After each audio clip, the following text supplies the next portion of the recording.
Paano mo masasabi na hinuhubog na yung character mo? In circumstances, pagka nakaayon ka sa life ng Diyos, talagang yung evilness din ng tao yung minsan mangingibabaw na parang plano kong mga plot ng persecution.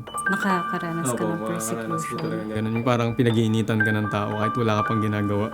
Yung minsan nakaka-affect sa work. Most of the time, parang ako naman, show off ko na lang na ipinepray ko na lang siya kay Lord. Alam ko naman na si Lord na parang siya na yung bahala sa mga taong yan. Parang hindi mo na kailangan paghigantihan pa.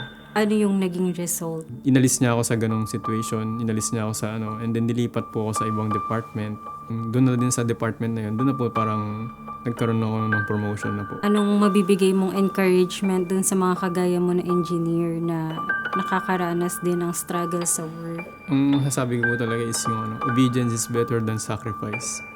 Kung naka-align ka sa salita ng Diyos na mag-obey, na yung sacrifice mo na parang nag-overtime ka lahat, parang wala lang yan kung hindi ka rin talaga susunod sa salita ng Diyos.